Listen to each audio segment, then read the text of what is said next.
오늘 출애굽기 25장의 내용은 성막을 이제 만들라라는 말씀을 시작하는 겁니다.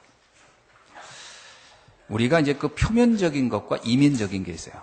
우리 성경을 볼 때 밖으로 드러난 내용과 안에 숨겨진 내용이 있죠. 많은 사람들이 표면적인 것 보고 판단할 때가 참 많거든요. 예수님께서 마태복음 13장 10절에서 17절에 보니까 천국의 비밀은 하면서 설명을 하는 내용이 나와요. 이 천국의 비밀에 대해서 어떤 사람은 알고자 하는데 알 수가 없고 또 어떤 사람은 그것이 알려졌고 그렇게 나옵니다. 천국 비밀도 이면적인 부분을 못 보면 알 수 없다 이런 얘기죠. 대개가 표면적으로 말씀을 이해하죠. 그래서 많은 선지자들과 의인들이 보고 싶었지만 보지 못했다. 이 말은 그 선지자들이 왜 그러냐면 시야를 그 표면적인 데 놓고 보면 이해가 안 됐던 것이죠. 마태복음 19장 16절로 22절에 보니까 부자 청년과 예수님의 대화하는 얘기가 나와요. 그 부자 청년은 지금까지 신앙생활을 이렇게 했습니다 라는 얘기를 나와요. 그 신앙생활 한 이야기들 그 기록에 보니까 우리가 쉽게 말하면 율법적으로 이렇게 지키는 거 이것을 자기는 잘했다는 얘기를 합니다. 결국 이 청년의 신앙생활은 표면적인 이야기를 한 겁니다. 근데 예수님이 마지막에 무슨 얘기냐면 너는 나를 따라야 된다. 그게 신앙생활의 핵심이라는 얘기거든. 모든 것, 네 마음을 잡고 있는 걸 내려놓고 나를 따르라. 그 얘기를 해요.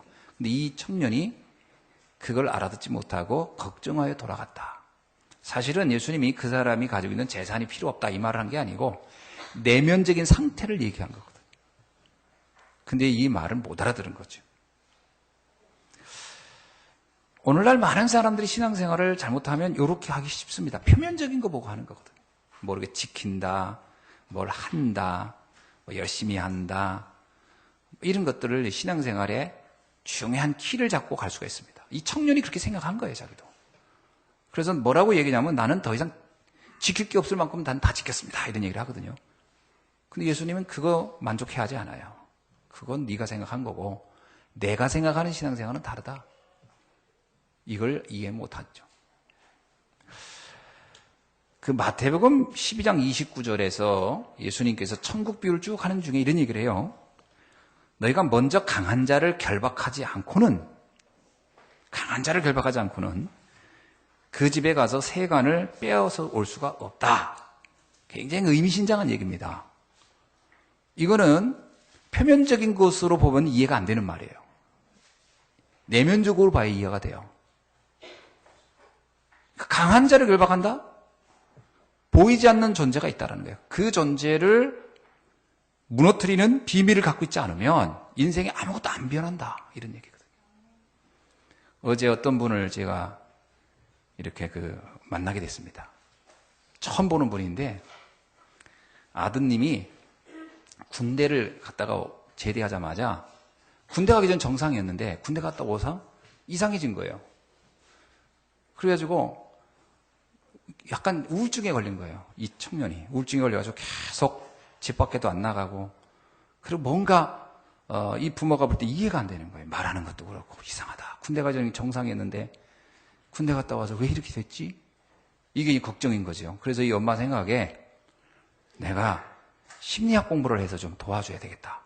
그래서 심리학 공부를 한 지 한 달쯤 됐는가 봐요. 근데 지난주인가 이 아들이 목을 메고 자살한 거예요. 그래서 그분을 만난 거예요. 어저께. 다 키운 아들이 그렇게 허망하게 죽은 거예요. 그러니까 무슨 일이면 손에 잡히겠습니까? 제가 어제 만났는데 제가 이렇게 얘기를 꺼내려고 그분이 이제 나를 소개한 권사님이 내가 옛날에 종교 생활을 하다가 내가 복음 듣고 나서 인생에 답 얻었는데 그때 그 아드님이 그런 문제 있다고 할 때 내가 말해주고 싶었는데 기회가 없었는데 오늘 내가 목사님 모시고 왔다 막 이렇게 얘기한 게 이분이 먼저 됐어요. 나도 다 알아요. 표면적인 이야기를 가지고는 나도 교회 다니고 있고 우리 목사님도 그런 얘기 해요. 나 다 알아요.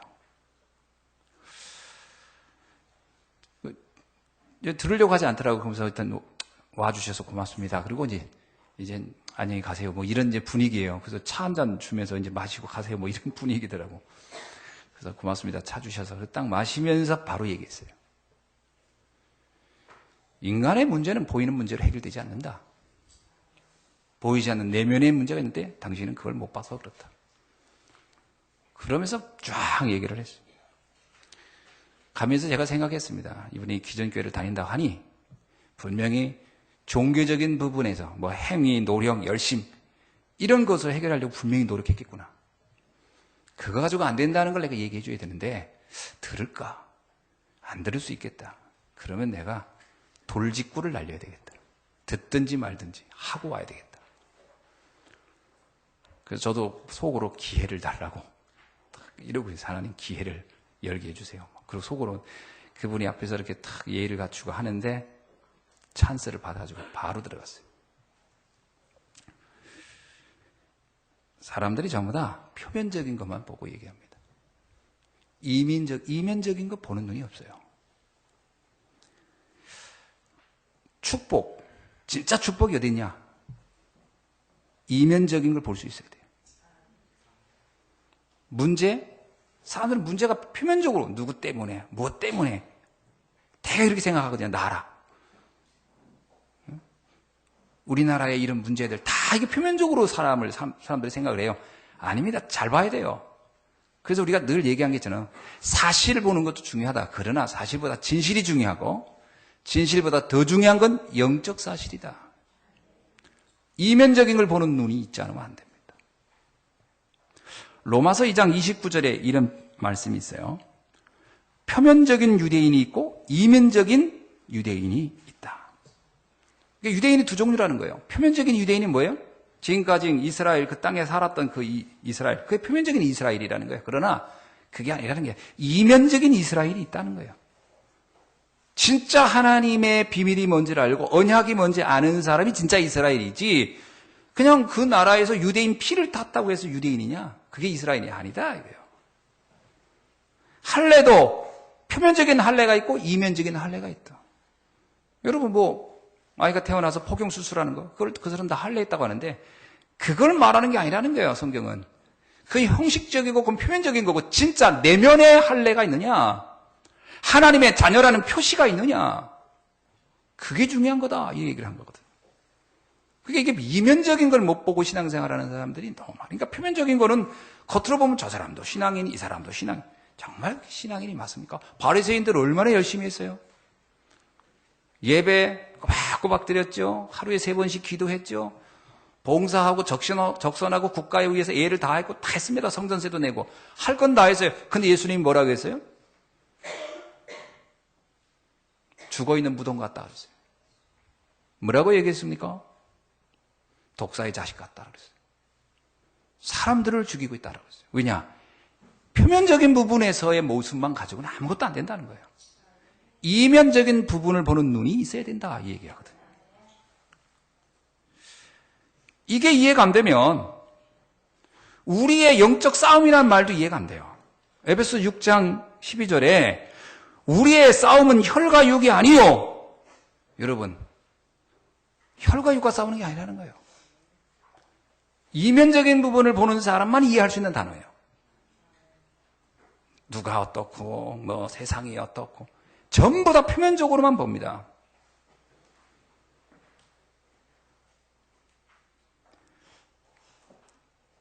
바울이 이렇게 얘기합니다. 우리의 싸움은 통치자들과 권세자들과 어둠의 세상 주관자들과 악의 영들이라. 이걸 볼 수 있어야 된다는 거예요. 그러니까 이 세상 문제를 볼 때도 잘 봐야 되죠. 지금 지금 우리나라에 지금 일어나고 있는 일들 표면적으로 보면 충분히 이해가 갑니다. 근데 그게 다가 아니에요. 이면적인 면을 봐야 돼요. 그동안 사실은 교회 탓이다. 전 솔직히 이렇게 얘기합니다. 영적인 세계를 말해주는 교회가 없었다. 그래서 나라가 이 꼴 된 거다. 영적인 이야기는 안 해요. 교회 가보세요. 다 듣기 좋은 얘기 합니다. 다 누가 들어도 다 이해되는 얘기. 그러나 표면적인 얘기예요. 여러분 착하고 바르게 누가 모릅니까? 근데 그거 계속 살란 얘기를 하거든요. 그거 가지고 사람들 얘기하고 그거 가지고 주장하고 그거 가지고 뭐 흥분하고 그럽니다. 이 땅의 재앙을 못 막아요. 얼마나 많은 학자들이 많은 책을 써냈습니까? 다 누가 봐도 감동하는 책이에요. 바뀝니까? 안 바뀌어요. 이면적인 부분을 제대로 보는 사람이 없어요. 이 땅의 문제는 전 교회 문제다. 이렇게 저는 봅니다. 교회가 살아있지 못해요. 회복해야 됩니다. 진짜 문제가 어디서 왔죠? 창세기 3장, 6장, 11장에서 왔어요. 다 나밖에 모르는 거예요. 물질, 성공, 이거밖에 몰라요. 이건 표면적인 겁니다. 근데 사단은 그거를 가지고 유혹해요. 근데 사람들 다 빠져들어요. 결국은 납니다. 누가 뭐라 해도 나. 뭐라 해도 물질, 뭐라 해도 성공. 그게 창세기 3장, 6장, 11장 아닙니까? 네피림, 바벨탑. 근데 오늘 이거를 계속 사람들은 강조하고, 교회도요, 결국 그 얘기합니다. 예수 잘 믿어라. 왜? 성공할 것이다. 예수 잘 믿어라. 출세할 것이다. 예수 잘 믿어라. 부자 될 것이다. 전부 다 네피림과 바벨탑 얘기하는 거예요, 사실은. 말은 신앙 얘기하는 것 같지만, 그거 위에서 사람들이 신앙생활을 하고 있습니다. 예수님이 말한 말씀이 이해 안 돼요. 강한 자를 결박해야 된다. 이런 말이 이해되겠습니까? 먹고 마시고 입는 것을 고민하지 말라. 그의 나라와 의를 구하라. 이런 말이 이해되겠습니까?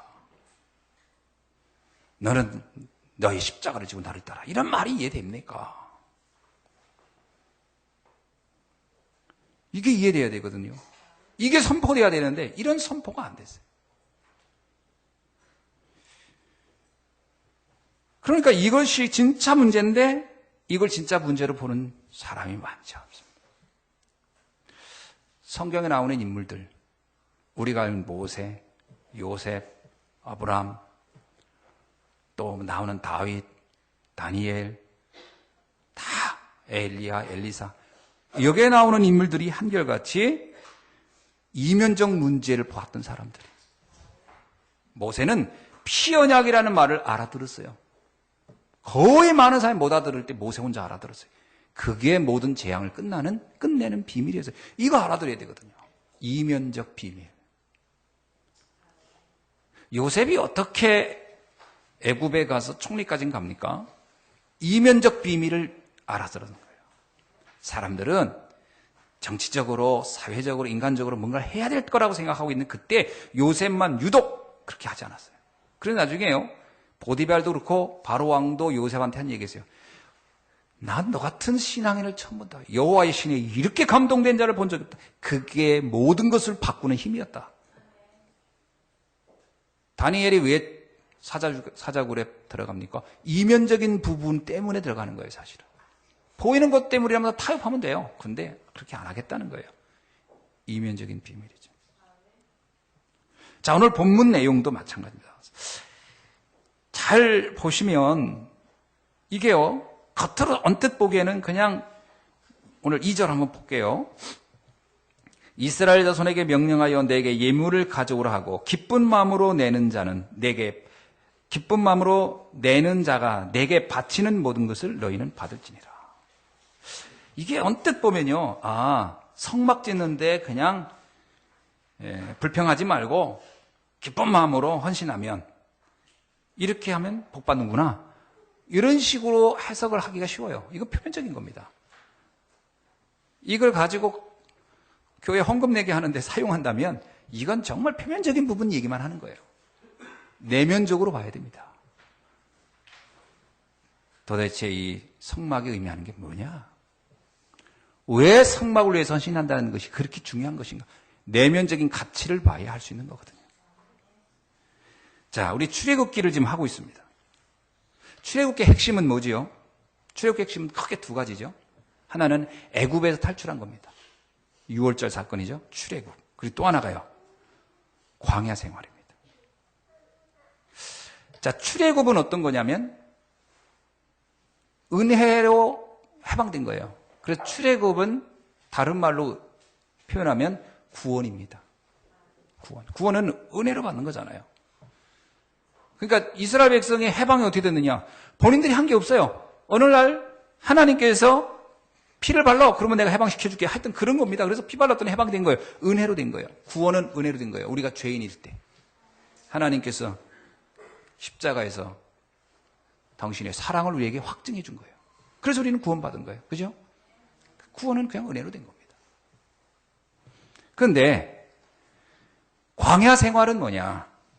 그거는 구원하고는 또 사뭇 달라요. 광야 생활은 구원을 받은 자의 삶입니다. 삶. 광야 생활이에요. 이제 구원을 받아 출애굽을 한 사람들의 삶의 이야기가 광야 생활입니다.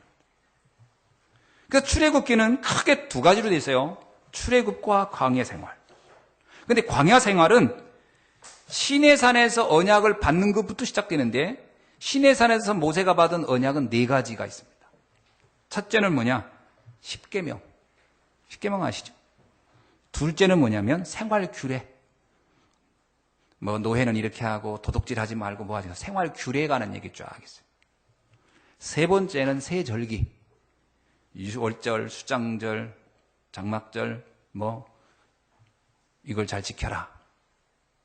그죠? 이 절기에 관한 이야기예요. 그리고 네 번째가 뭐냐면 성막입니다. 근데 이 출애굽기를 통해서 보면요. 성막에 관한 내용이 가장 길어요. 오늘 또 보면 알지만 성막은 자세하게 나와 있어요. 뭐 자색, 청색, 자색, 홍색, 뭐 배실, 염소털, 붉은 물들인 순양 가죽, 해달 가죽, 조각목, 등유, 관유. 아니 이스라엘 백성들이 노예들이 해방해가지고 이제 겨우 출애굽에서 광야 가는데 이런 걸 어떻게 구하나? 구하기도 참 어려운 물건인데 희한해요. 그러니까 하나님이 구하기도 어려운 얘기를 계속 얘기합니다. 호마노, 에봇, 흉뱀, 보석, 등유, 관유, 향유, 분향할 향. 참 제가 보기에는 이 말을 받았을 때 백성들이 참 난감했을 거예요. 이걸 어디서 구하냐 이렇게. 근데 이렇게 해서 성막 이야기가 쫙 되어 있습니다. 25장, 31장까지. 36장부터 마지막 40장까지 또 반복해요. 그리고 가만히 보면 시내산에서 받은 언약 중에 가장 강조된 게 뭐다? 십계명이 아닙니다. 제일 강조된 건 사실은 절기도 아닙니다. 제일 강조된 거는 성막입니다. 중요하기 때문에 길게 쓴 거거든요. 그리고 굉장히 자세하게, 아주 자세하게 썼어요. 그럼 도대체 이 성막이 뭐냐? 시내산 언약의 핵심은 성막 건축과 성막 생활입니다. 한마디로 말. 그럼 이거는 오늘 말로 무슨 얘기일까요? 교회 생활입니다. 교회 건축과 교회 생활. 자, 구원받은 성도에게 가장 중요한 신앙생활이 있다면 그게 뭐다? 교회 생활이라는 거예요. 아멘입니까? 네, 그 얘기예요. 이스라엘 백성에게 너 출애굽 했냐? 이제부터 가장 중요한 걸 내가 하나 알려주겠다. 성막 지어라. 그리고 성막 생활 제대로 해라. 그 얘기인 거예요. 성막은 교회의 그림자입니다. 그죠? 성막은 교회의 그림자 아닙니까? 성막에서 성전으로, 성전에서 회당으로, 회당에서 교회로. 결국 우리에게 뭐예요? 구원 받았냐?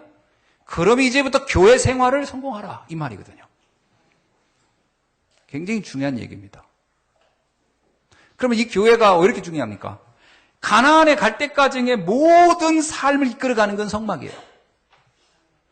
이들이 가나안에 가서 이제 한 시대의 사명을 감당하는데 그 모든 걸 이끌어가는 것은 결국 성막이에요. 그리고 가나안에 도착해서 제일 중요하게 관심 가진 게 뭐예요? 언약궤를 놓는 성전 건축이에요. 그거를 다윗이 알아들었어요. 그래서 다윗의 왕이 된 목적, 마지막까지는 그가 자기 후대인 솔로몬 왕에게 부탁한 마지막 유언 다 성전과 관련된 거예요. 그리고 하나님이 다윗을 왜 다윗의 자손 예수여 하겠습니까? 그 다윗의 자손에서 왜 굳이 예수를 오게 했을까? 그 키가 교회였습니다. 교회 생활은 아주 중요한 거예요. 신앙인들이 이걸 잘 이해 못해요. 오늘날 신앙인들이요, 교회 생활을 대충 합니다. 제일 중요한 건데 제일 소홀히 하기는 거예요.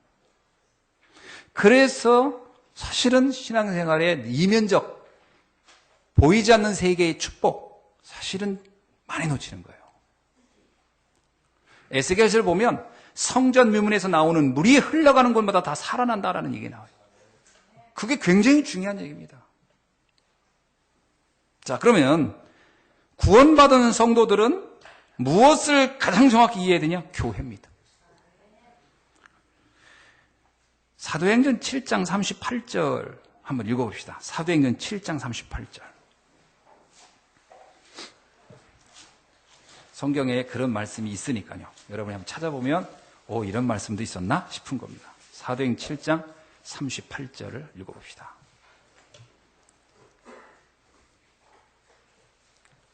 자, 시작. 시내 산에서 말하던 그 천사와 우리 조상들과 함께 광야 교회에 있었고, 이렇게 나옵니다. 아멘. 여기까지만 읽으면 됩니다. 광야 생활을 뭐라고 하냐면 광야 교회였다라고 하는 거예요. 참 놀라운 비유, 설명입니다. 그러니까 성막을 중심으로 이스라엘 백성이 움직였던 모든 것들은 교회 생활이었다, 이렇게 나오는 거예요. 이 말을 사람들이 과연 알아들었을까 싶어요. 이게 스데반이 마지막 순교하기 전에 했던 마지막 설교의 내용 중에 나오는 겁니다. 거기에 있었던 모든 생활은 교회 생활이었다, 이렇게. 그래서 출애굽기 40장 36절 38절 한번 읽어볼까요? 이 출애굽기 이제 마지막 절입니다. 출애굽기의 마지막에 나오는 그야말로 출애굽 긴 사건 중에 이제 유종의 마지막에 이제 출애굽기를 정리하며 쓴 건데, 여기에 이제 우리가 성막이 어떤 의미가 있는지를 잘 볼 수 있어요. 자, 40장 36절로 38절 읽어봅시다. 시작. 구름이 성막 위에서 떠오를 때 이스라엘 자손이 그 모든 행진하는 길에 앞으로 나아갔고, 구름이 떠오르지 않을 때는 떠오르는 날까지 나아가지 아니하였으며, 낮에는 여호와의 구름이 성막 위에 있고 밤에는 불이 그 구름 가운데 있음을 이스라엘의 온 족속이 그 모든 행진하는 길에서 그들의 눈으로 보았더라. 아멘. 이스라엘 백성이 광야를 갈 때요, 성막에 가면 모든 그 수십만의 백성이, 수백만이 따라가고, 성막이 쓰면 쓰고, 근데 그것도 성막은 또 구름 기둥이 인도하는 대로 가는 거예요. 이게 무슨 얘기입니까? 출애굽한 모든 백성은 성막 중심으로 움직여야 된다는 거예요. 성막 중심으로. 그 얘기는 뭐예요? 오늘날 모든 성도는 교회 중심으로 신앙생활을 해야 된다는 거예요. 이거를 잘 봐야 되는데 이거를 잘 이해를 못해요. 뭐 성막 그 옛날 거지 뭐 지금 있나? 분명히 말하지만 성막은 교회를 상징하는 겁니다. 그래서 구원받은 성도들은 교회를 우리의 삶의 신앙의 가장 중요한 핵심으로 놓고 생활해야 돼요. 그러면 성막이 왜 이렇게 중요합니까? 성막에서 했던 일이 뭘까요? 크게 두 가지죠. 하나는 하나님께 예배드린 거예요. 그리고 또 하나 하나님께 말씀을 받은 거예요. 네, 성막에서 대제사장이 가서 제물을 바치고 그리고 나서 하나님의 음성을 듣고 또 전달해주는, 그러니까 예배와 말씀이에요. 하나님께 경배하고 말씀 받는 거예요. 사실 오늘 우리가요, 바울이 그런 얘기했어요. 지금 우리가 드리는 것은 나를 제물로 드리는 것이다. 그게 로마서에 나와요. 우리는 지금 이 예배를, 옛날에는 양을 잡았지만, 염소를 잡고 소를 잡았지만 지금은 잡을 필요가 없다. 그리스도가 십자가에서 단번에 죽었기 때문에 더 이상 잡을 필요가 없다. 그럼 어떻게 하나님께 경배를 드리느냐? 너의 몸을 드리는 거다. 그럼 나를 잡는 거냐? 그게 아니라는 거예요. 갈라디아 2장 20절이요. 그리스도의 십자가 안에서 나는 죽었고 내 안에 그리스도가 살아났다를 매일 확인하라. 그래, 하나님이 나의 인생을 이끌어가고 있구나. 그걸 고백하는 게 예배예요. 그리고 주께서 오늘 내 시간표에 내가 할 말씀을 강단을 통해서 주실 것이다. 그래서 데살로니가전서 나오잖아요. 강단의 말씀을 사람의 말로 받지 말고 하나님의 말씀으로 받으라. 그걸 믿으면 반드시 역사가 일어난다. 그러니까 우리가 이 예배가요 똑같습니다. 사실은 이게 예수님의 십자가 사건 때문에 제물을 더 이상 드리지 않게 바뀐 것뿐이지, 성막에서 드렸던 예배나 지금 우리가 드리는 예배나 본질적으로 가보면 이면적으로는 같은 거예요. 그걸 여러분이 이해하시면 됩니다.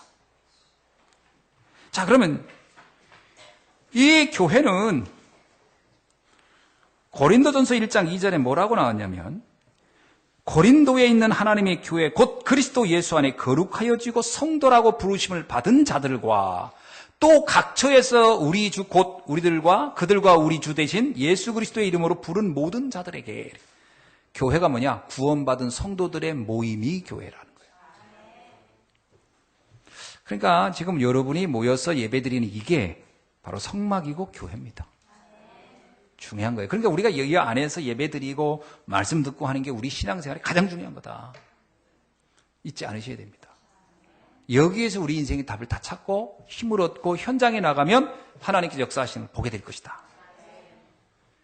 그래서 사도행전 20장 28절을 한번 볼까요? 또 거기는 뭐라고 써있죠? 사도행전 20장 28절에 보겠습니다. 다 같이 읽어봅시다. 시작. 여러분은 자기를 위하여 또는 온 양떼를 위하여 삼가라. 성령이 그들 가운데 여러분을 감독자로 삼고 하나님이 자기 피로 사신 교회를 보살피게 하셨느니라. 아멘. 교회는요, 하나님께서 핏값을 지불하고 산 거예요. 그럼 핏값은 누구예요? 그리스도죠. 그리스도가 십자가의 죽음의 대가로 나온 것이 교회다.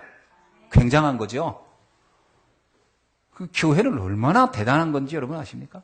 예수님을 바쳐서 만들고 탄생시킨 게 교회라는 거예요. 그러면 그 안에 교회를 이루는 건 우리인데 결국 우리는 예수님의 죽음의 대가로 구원받은 성도들인 거예요. 그럼 내가 얼마나 존귀한 존재인지 알겠습니까?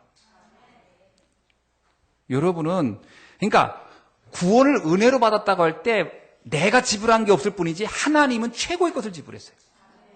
나는 내가 지불한 건 없어요. 그런데 하나님은 아들을 지불한 거예요. 그죠? 독생자의 핏값을 대신하여 나를 구원해서 나를 교회로 삼았다 하는 거니까요.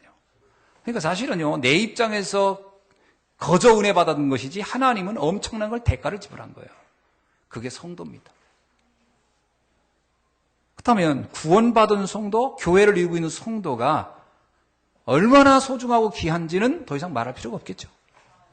그러니까 우리가 겉으로 보여지는 표면적인 거 보고 성도가 이렇다 저렇다 말하는 것은 큰 실책이죠.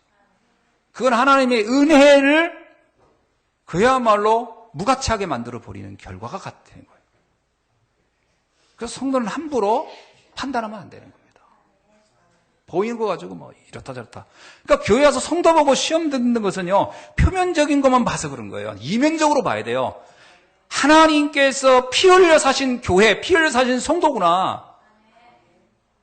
그게 나구나. 그러니까 자기가 자기한테도 시험 들을 필요 없어요. 내가 좀 뭐가 부족하다. 그건 상관없습니다. 왜? 주님의 어마어마한 희생의 대가로 내가 구원받았는데 왜 내가 나 자신을 그렇게 소홀하게 여깁니까? 하찮게. 시편 16편 3절을 한번 읽어봅시다. 시편 16편 3절. 우리 다 같이 한번.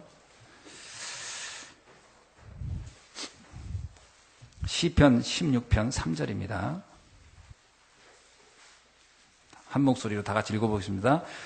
시작. 땅에 있는 성도들은 존귀한 자들이니 나의 모든 즐거움이 그들에게 있도다. 아멘. 자, 옆 사람 한번 보세요. 어떻게 보입니까?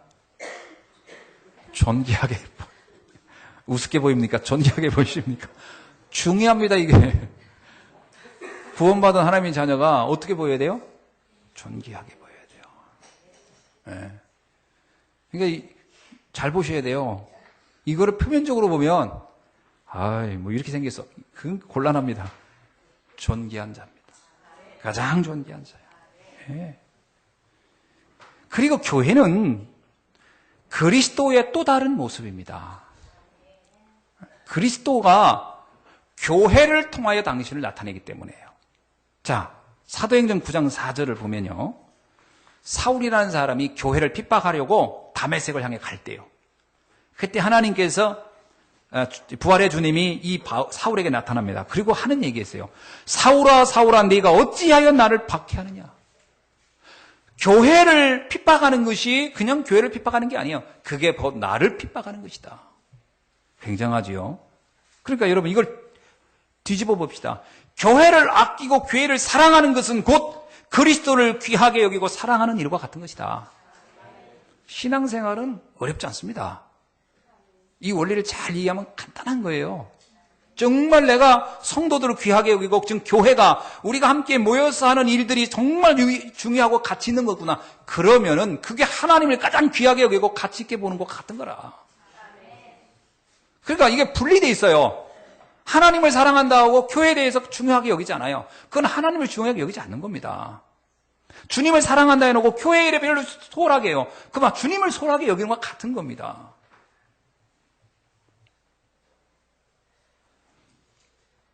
가정을 귀하게 여기는 사람은 가정의 가족들을 귀하게 여길 거 아닙니까? 귀하게 여긴다 해놓고 가족들 함부로 하면 그 사람이 어떻게 귀하게 여기는 사람이겠습니까? 그러므로 교회를 위해 순교한 사람들은 그리스도를 위해서 순교한 것 같은 겁니다. 그렇죠? 자, 그럼 교회는 왜 이렇게 대단한 거냐? 당연히 그리스도의 몸이고 그리스도가 교회의 머리가 되시니까요.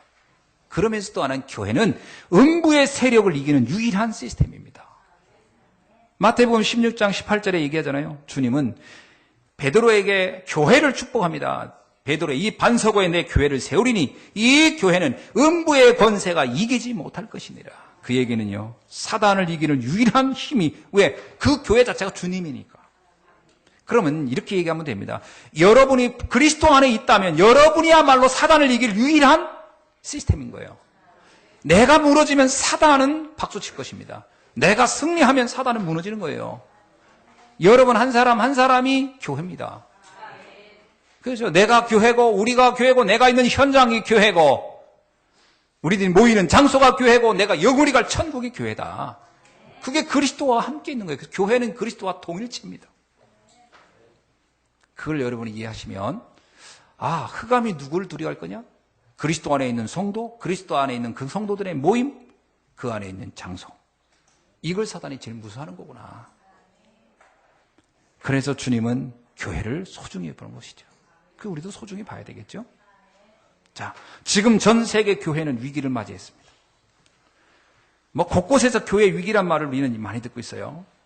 유럽 교회 거의 다 문 닫았고, 미국 교회 다 문 닫았습니다.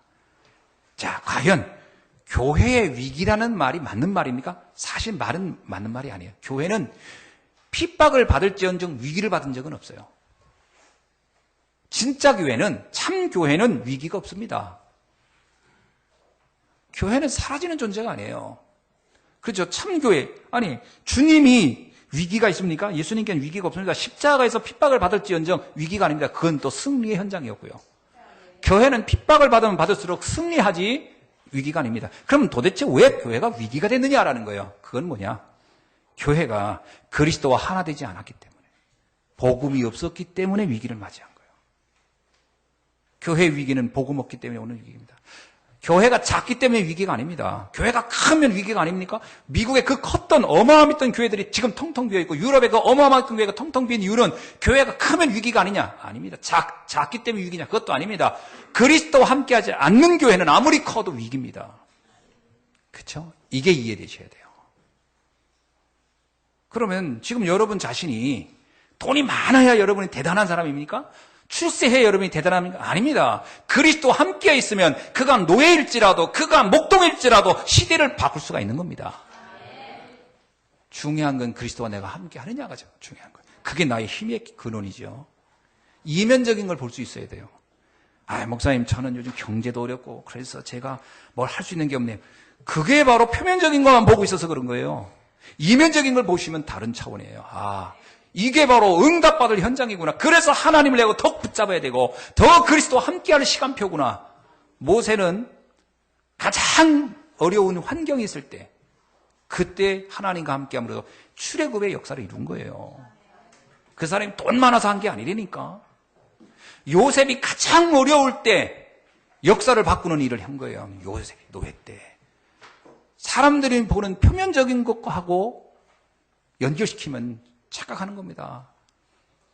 그럼 옆에 있는 성도도 마찬가지고 나도 마찬가지고 우리 교회도 마찬가지고 그 눈으로 보면 착각하는 거예요. 근데 사람들이 그렇게 많이 그 눈으로 봐요. 다 아직도 그게 바뀌지 않아요. 그게 각인뿔이 체진되어 있어요.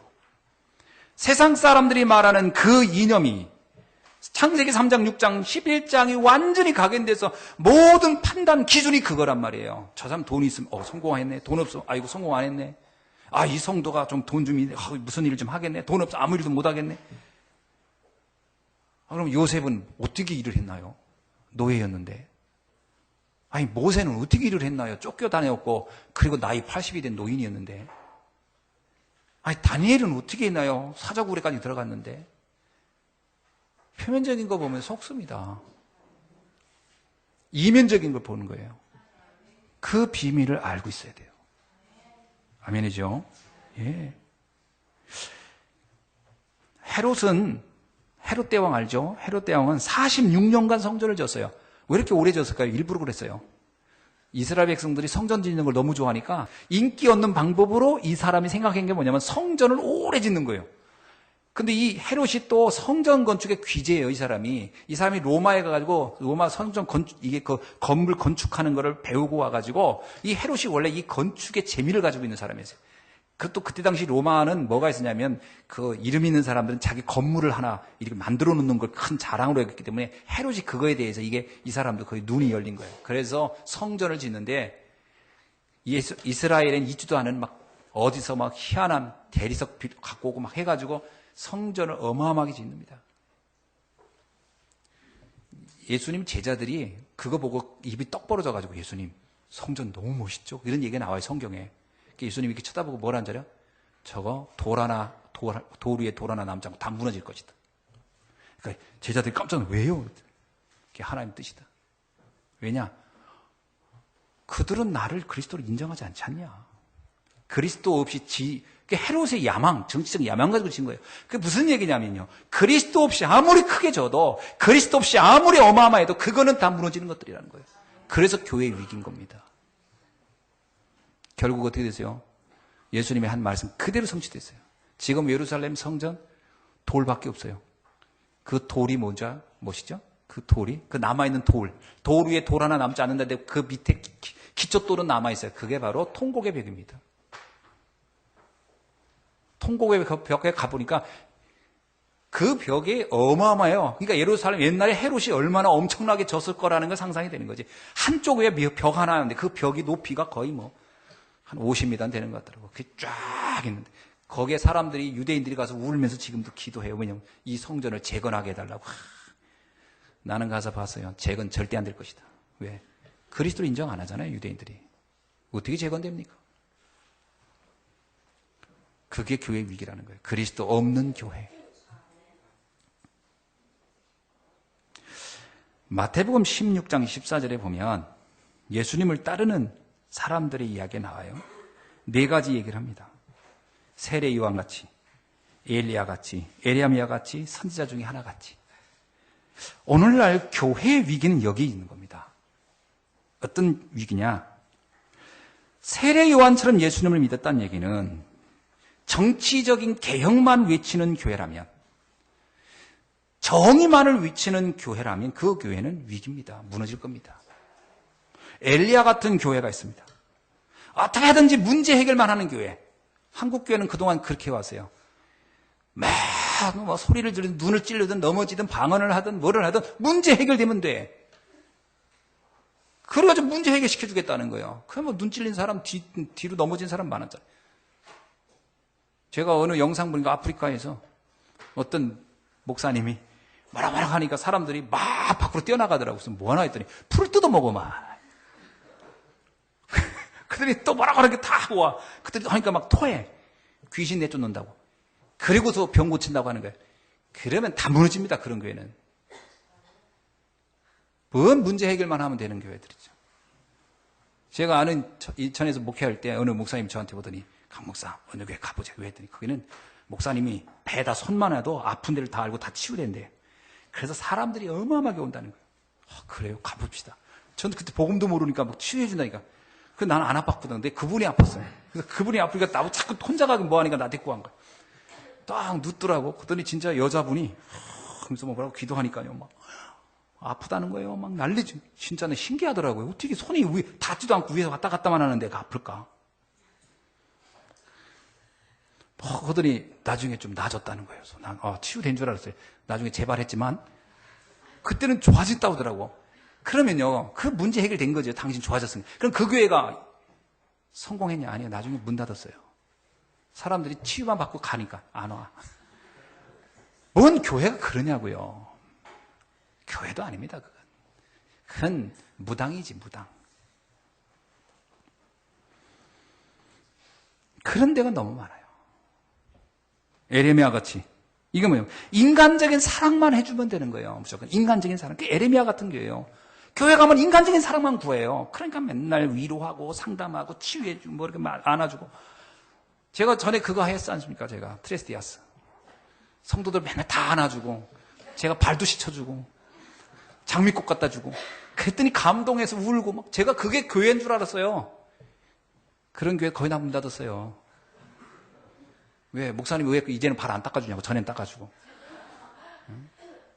그리고 저 사람은 왜 하우깅 한 번 해주고 난 두 번, 나는 왜 한 번 안 해주지? 무슨 교회가 그렇습니까? 인간의 사랑을 구하는 교회이기 때문에 문 다 닫는 거예요. 아마 그때 우리 성도님들 아실 겁니다. 같이 가서 맨날 끼안았던 거. 그게 교회인 줄 알았다니까, 우리가. 장미꽃도 맨날 주고받고. 나중에 그것도 일되더만. 그 장미꽃 준비하려니까. 그게 교회 아닙니다. 교회를 그렇게 오해한다니까요. 인간적인 사랑. 그 노래 있잖아. 인간의 사랑을 넘어 하나님 사랑으로. 그러니까 인간의 사랑만 갈구하는 거예요, 교회가. 그래서 사랑이 있니, 없니? 교회 왜 사랑이 없어요? 그리스도의 사랑이 넘치는데. 근데 교회에 와서 뭐냐면 사랑이 없대요. 뭔 사랑인데요? 인간 사랑. 그 인간 사랑 없다고 맨날 얘기하는 거예요. 그거는요, 10,000번을 받아도 부족하고 안 됩니다. 하나님 사랑이 다 들어가야죠. 그리스도의 구속의 은혜면 끝나는 거 아닙니까? 마지막 4번째는 선지자 중에 하나 같은 거예요. 그게 어떤 거죠? 인격과 인품만 구하는 교회예요. 교회 와가지고 무슨 교양 강좌 하듯이 인간의 인품과 인격만 얘기하는 거예요. 무슨 사회적 적적하면서. 그래가지고요, 사람들이 교회 가면 교양이 상승되고 애들 교육상, 교회가 무슨 대학교입니까? 교양을 가리키게. 아닙니다. 그건 교회의 본질이 지금 이상해진 거예요. 그러면 그 교회는 문 닫습니다. 왜냐하면 사람들이 그 교회 필요하잖아요. 더 멋있고 더 학벌 있고 더 많이 공부해온 교수들이 세상에 즐비한데 왜 교회 가서 앉아서 내가 딱딱하게 그거 듣고 있습니까? 교회는 오직 복음으로 되어야 됩니다. 오직 예수가 그리스도라는 비밀. 그래야 인간의 깊은 속에 있는 사단의 세력이 꺾이는 것이고요. 이 인간의 깊은 속에 있는 그 흑암의 세력이 결박되고요. 원죄가 저주가 끝나가고 지옥의 배경이 사라지고 하나님이 만나지고 하나님의 나라가 임하는 축복이 우리 가운데 임하는 줄로 믿습니다. 운명이 바뀌어야 돼요. 이게 복음입니다. 말씀을 맺습니다. 교회를 사랑하는 아주 구체적인 방법을 이제 여러분이 좀 아시면 좋겠습니다. 그게 뭘까요? 우리가 교회를 사랑한다 이 말도 굉장히 추상적일 수 있어요. 누구나 교회를 사랑할 수 있죠. 그 구체적인 방법을 여러분에게 알려드리려고 합니다. 목회자를 돕는 사명자가 되길 바랍니다. 유혹의 비밀결서됩니다. 그건 로마서 16장에 나와 있는 사람들 같은 거죠. 로마서 16장의 사람들은 목회자와의 이면계약을 가지고 시대의 사명을 감당한 사람들이에요. 그러니까 바울의 보호자, 바울의 동역자, 바울의 친처, 바울을 위한 수고한 자, 바울을 사랑한 자, 바울에게 인정받는 자, 바울을 위하여 교회를 위한 십주인, 이게 비밀결사됩니다. 전도자와 함께 팀을 이루어서 세계복음하는 겁니다. 두 번째는 홀리메이슨입니다. 이거는 현장의 우상 문화를 보면 흑암이 다 장악했다는 걸 보일 겁니다. 그래서 우상 문화를 막을 마지막 대안이 교회밖에 없다면 우리가 교회를 왜 세우고 교회를 위하여 헌신해야 되는지를 보게 됩니다. 그게 바로 홀리메이슨입니다. 여러분 아시잖아요. 좌불상 같은 데 가보세요. 그 어마어마한 것들이 세상 문화를 다 잡고 있습니다. 그래서 우리가 앞으로 이 문화전쟁을 해야 된다고 하는 것을 본다면 왜 교회, 언약을 가진 교회들이 세워져야 하는지는 여러분 아실 겁니다. 세 번째는 렘넌트 미니스트리입니다. 왜 후대에 우리의 인생을 우리가 중심을 가지고 후대를 키워야 되는가를 여러분이 아셔야 됩니다. 기성세대는 죄송합니다만 이미 40이 넘어간 분들은 잘 안 바뀝니다. 저도 잘 안 바뀌어요.